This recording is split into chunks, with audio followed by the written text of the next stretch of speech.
ஐந்து கரத்தனை யானை முகத்தனை இந்தி இளம்பிறை போலும் ஏற்றினை நன்றி மகர்ந்தனை ஞானக் கொழுந்தினை புந்தியில் வைத்தடி போற்றுகின்றேனே. நிகழும் மன்மத வருடம் ஆனி மாதம் 20ஆம் நாள், அதாவது 5/7/2015 ஞாயிற்றுக்கிழமை, குரு பகவான் கடகராசியிலிருந்து சிம்மராசிக்கு பிரவேசிக்கிறார்.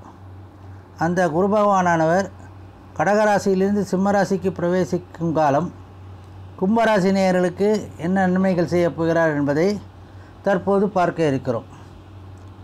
அவிட்டம் 3-4, சதயம் 1-2-3-4, பூரட்டாதி 1-2-3-4 இந்த 9 நட்சத்திர பாதங்களில் பிறந்த கும்பராசி நேயர்களே, உங்களுக்கு கடந்த ஓராண்டாக 6ஆம் வீட்டில் இருந்து குரு பகவான் தற்போது சப்தமஸ்தானமாகிய 7ஆம் வீட்டிற்கு பிரவேசம் செய்கிறார்.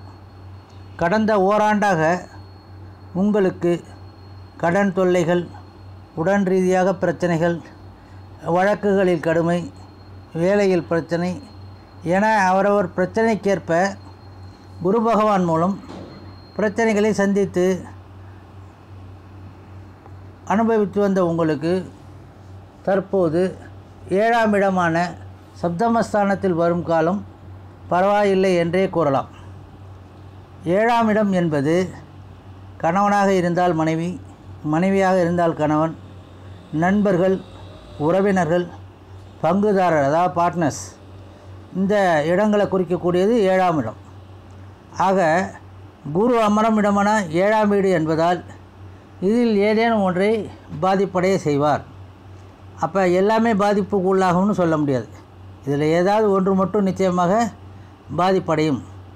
கணவன் மனைவியிடையே விட்டு கொடுத்து போதல், உறவினர் மத்தியில் மனக்கசப்பு ஏற்படாமல் பார்த்து கொள்ளுதல், நண்பர்கள் மத்தியில் பிரச்சனைகள் வந்தால் விட்டு கொடுத்து செல்வதன் மூலமும், பங்குதாரர்கள் இடையே வரும் பிரச்சனைகளை பேசி தீர்த்து கொள்வதன் மூலமாக இந்த பிரச்சனைகளிலிருந்து நீங்கள் மீளலாம்.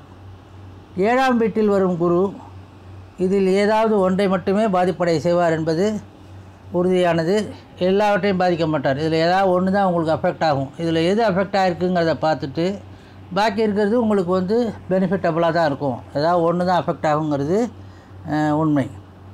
அவ்வாறு 7ஆம் வீட்டுக்கு வரும் குரு 5ஆம் பார்வையாக 11ஆம் வீட்டை பார்ப்பதால் வயதில் முதியவர்களிடம், அதாவது வயசான பெரியவங்க, உங்களோட வயசில் பெரியவங்களுடன் அனுகூலமான போக்கு நிலவும். அவங்கள்ட்ட ரொம்ப நல்ல ரெஸ்பெக்ட்டு, உங்கள்கிட்ட நல்ல மரியாதை, மதிப்பு மரியாதையெல்லாம் அவங்கள்ட்ட கிடைக்கும். உங்களுக்கு மூத்த சகோதர சகோதரி மூலம் ஆதாயம் பெறுவீர்கள்.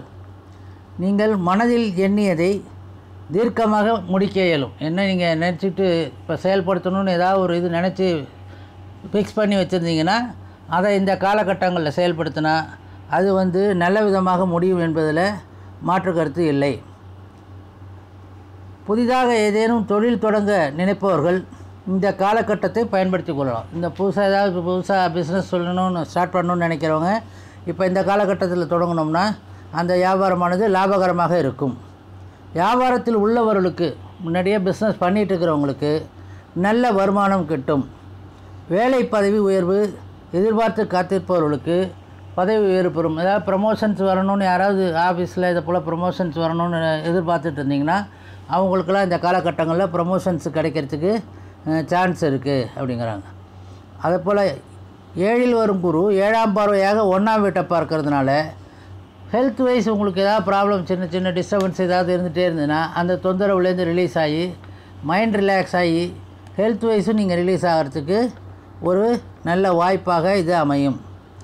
அதே போல் 7ஆம் வீட்டுக்கு வரும் குரு 9ஆம் பார்வையாக 3ஆம் வீட்டை பார்க்குறதுனால மன தைரியம் அதிகரிக்கும், நல்ல போல்ட்னஸ் கிடைக்கும். எதையும் ஸ்டெபனாக செய்கிறதுக்கான மன தைரியம் அதிகரிக்கும்.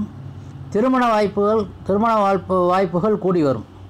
குழந்தை பாக்கியம் வேண்டி இருப்பவர்களுக்கு குழந்தை பாக்கியம் கிடைப்பதற்கான வாய்ப்புகள் அதிகமாக இருக்குது அப்படின்னு சொன்னான். மொத்தத்தில் இந்த குரு பயிற்சி ஒரு நல்ல குரு பயிற்சியாகவே உள்ளது. வேறு மற்ற கிரகங்கள்னால கூட, இந்த குரு பயிற்சினால் கூட வேறு உங்களுக்கு ஒன்றும் பாதிப்புகள்னு சொல்கிறதுக்கு எதுவும் இல்லை. பரிகாரம் என்னென்னா, இந்த குரு பகவானுக்கு வியாழக்கிழமை 16 கொண்டை கடலை எடுத்து அதை ஊற வச்சு மாலையாக கோத்து அதை சாத்தி வஸ்திரம் சாற்றி நெய் தீபம் போட்டு வழிபாடு பண்ணணும். அந்த வஸ்திரம் சாத்தது ஒரு தடவை சாத்தினா போதும், மிச்சத்தை மட்டும் ரெகுலராக பண்ணணும். அவ்வாறு செய்வதன் மூலம் தங்களுக்கு வாழ்வில் இந்த 7ஆம் இடத்திற்கு வரக்கூடிய குரு பகவானால் கிடைக்கக்கூடிய கெடு பலன்கள் குறைந்து நல்ல பலன்கள் கிடைத்து வாழ்வில் எல்லா நலங்களும் பெற்று எல்லா வளங்களும் அடைய எல்லாம் வல்ல முருகப்பெருமானை உங்களோடு சேர்ந்து நானும் பிரார்த்தித்து வேண்டிக் கொள்கிறேன். நன்றி.